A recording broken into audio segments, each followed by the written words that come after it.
Bonsoir amis sportifs et observateurs du football ivoirien.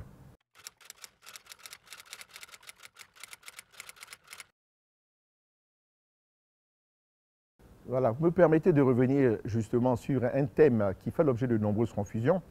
Et nous avons entendu par-ci, par-là, que le dossier de Didier Drogba aurait été validé pour des raisons de cohésion sociale. Mais s'il y a bien un dossier qui ne doit rien à personne, c'est celui de Didier Drogba. Effectivement, il est tout à fait faux de vouloir indexer son dossier en disant qu'il a profité de la cohésion sociale. S'il y a eu des raisons de cohésion sociale qui ont été invoquées, ce n'est pas à notre endroit, c'est à l'endroit d'autres candidats. Voilà, je ne vais pas forcément les citer, mais je veux dire que par exemple, il y a un candidat qui était, je veux dire, en fonction, si j'ose ainsi parler, au niveau de la Fédération ivoirienne de football, et qui n'a pas déposé sa démission avant de déposer son dossier. Voilà, donc je veux dire, c'est un cas flagrant de nullité. Voilà, et il en existe d'autres. Je veux dire qu'au niveau des parrainages qui ont été retenus, là, il faut que je donne des précisions.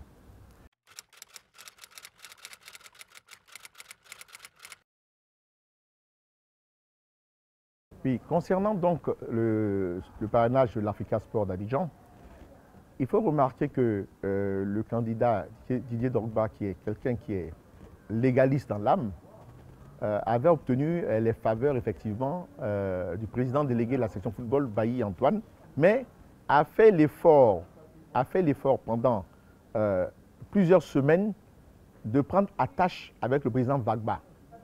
Il a même dit qu'il ne voulait pas être celui qui voulait créer une fracture au sein de l'Africa Sport national. Il a approché le président Vagba pour lui faire comprendre qu'il fallait qu'il se rallie, voilà, à l'avis de la majorité. Mais après des jours, pour ne pas dire des semaines d'attente, bon, il s'est rendu compte qu'il ne pouvait pas obtenir gain de cause. Et c'est ainsi donc qu'il a permis, parce qu'il avait même fait blocage aux intentions d'organisation d'AG. Parce que l'AG, selon le protocole d'accord de l'Africa Sport, l'AG doit se tenir au plus tard le 31 juillet. Voilà, au plus tard le 31 juillet, mais il pouvait se tenir avant. Donc en fait, cet AG a été retardé par la volonté de Didier de ne pas créer de fracture au sein de la famille de l'Africa Sport. Autrement, l'ensemble des supporters et les 3/4 des bureaux du comité exécutif de l'Africa voulaient convoquer cet AG bien avant le 31 juillet. Voilà, de guerre lasse, bon, bien sûr, il a levé le pied et donc les membres associés ont organisé leur AG. À ce moment-là, à partir du moment où l'AG était réalisé et était effective et un président élu, le protocole d'accord n'avait plus lieu d'être. Ce protocole d'accord, il faut le dire, a été mis en œuvre par la Fédération ivoirienne de football elle-même dans des conditions très contestables. Puisque je vous ai dit que le président Vagba avait été suspendu par l'Assemblée générale de son club, l'Africa Sport, après une faute grave qui a été celle donc de présenter sur le terrain des joueurs sans licence qui n'étaient pas affiliés à la Fédération ivoirienne de football. Voilà, donc après cet acte, il a été suspendu par son club. Et sans que son club n'ait levé la suspension à travers l'Assemblée générale, la fédération l'a réintégré à travers un protocole d'accord inexplicable. Voilà, comme je vous dis, alambiqué. Voilà, pour participer à la vie et à la gestion du club de l'Africa Sport. Qu'est-ce qu'on constate à cette effet? C'est-à-dire que c'est une intrusion, une immixtion de la Fédération ivoirienne de football dans la vie associative. Voilà, alors qu'il n'est pas permis à une fêtière de s'immiscer dans la vie d'une association. Elle respecte les décisions de l'Assemblée générale qui est l'organe suprême de cette association. Et en réalité, elle n'est qu'informée, elle ne peut être qu'informée, mais elle ne peut pas imposer des actes et des hommes donc, à une association. Donc nous sommes dans un cas d'illégalité flagrante, voilà, organisée et orchestrée par la Fédération ivoirienne de football. Voilà, donc, si la Commission nationale électorale, composée d'éminents juristes, voilà, auxquels n'ont pas échappé, je veux dire, ces voies de fait et cette illégalité, si elle a laissé passer un parrainage donc, en faveur établi, je veux dire, signé par M. Vagba, puisqu'il faut dire les choses en faveur du candidat Sohit Diabaté, donc c'est le candidat Sohit Diabaté, en réalité, qui a eu sa candidature validée pour des raisons, ce dossier est validé pour des raisons de cohésion sociale. Parce que manifestement, le parrainage qui lui a été accordé, il a été dans des conditions délictuelles, de manière incontestable. Voilà, ce n'est pas celui de Didier Drogba qu'il a été fait dans des conditions claires, transparentes, qui respectent la loi sur l'association, en Côte d'Ivoire et qui respectent les textes de la FIFA.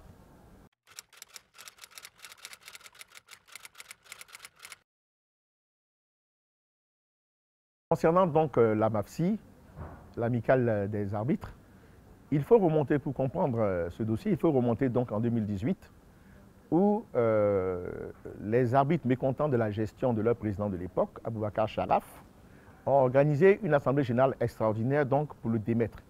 Les arbitres ont élu sur place un président intérimaire qui était M. Koulibaly Souleymane, donc en 2018, je crois en septembre ou octobre 2018.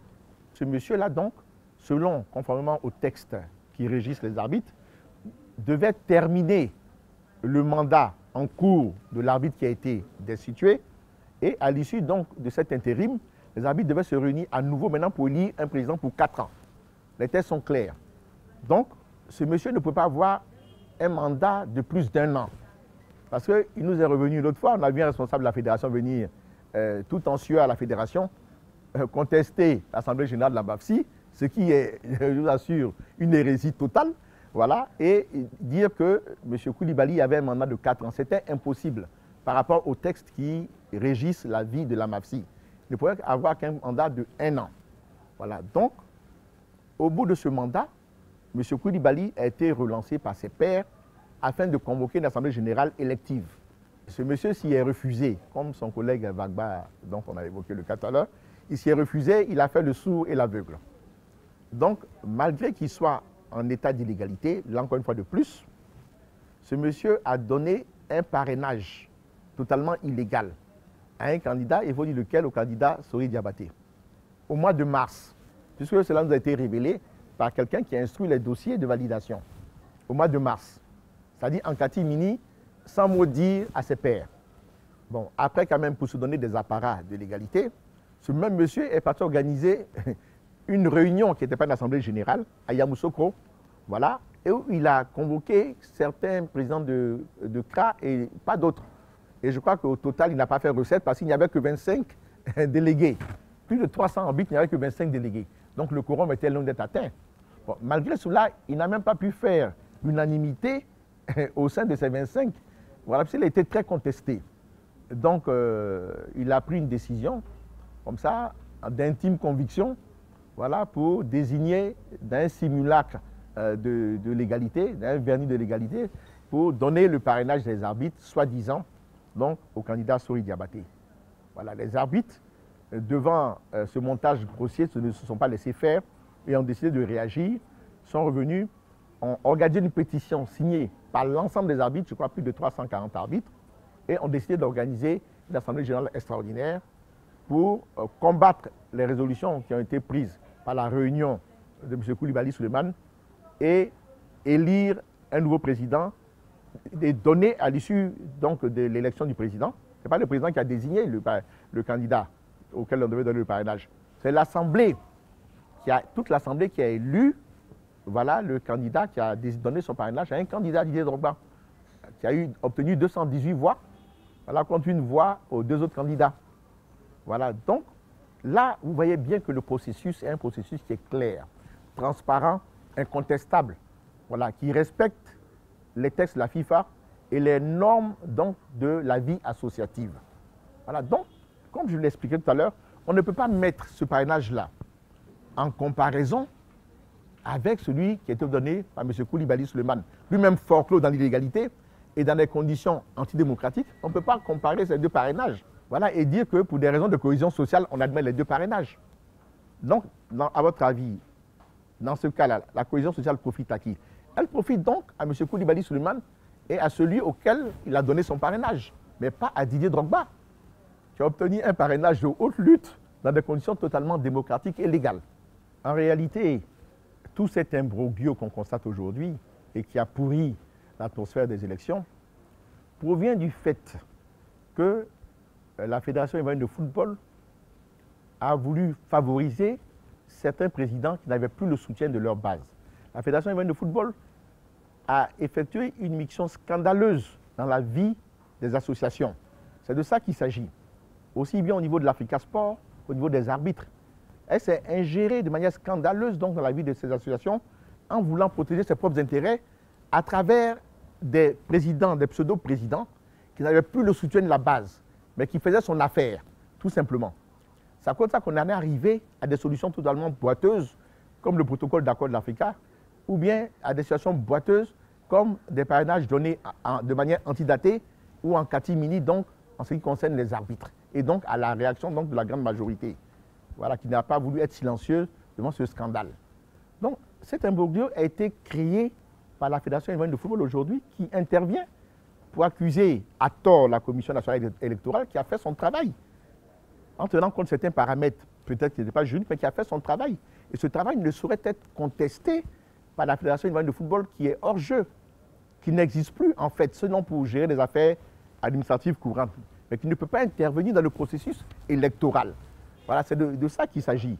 Voilà. Donc aujourd'hui, il faut laisser la Commission nationale électorale poursuivre son travail, parce qu'il n'y a pas de blocage. Sinon, c'est un blocage apparent qui est créé par la mauvaise foi des membres, mais cela ne saurait perdurer parce que la Commission nationale électorale, au niveau de son président et de certains membres, détient les PV. Elle a des moyens de coercition pour pouvoir rendre et valider les décisions qui ont été prises. Voilà, donc il n'y a pas du tout de blocage. Voilà, il n'y a pas de crise au niveau de la Commission nationale électorale. Il faut que les élections suivent leur cours et aient lieu. Voilà, et donc je pense que c'est ce qui va se passer.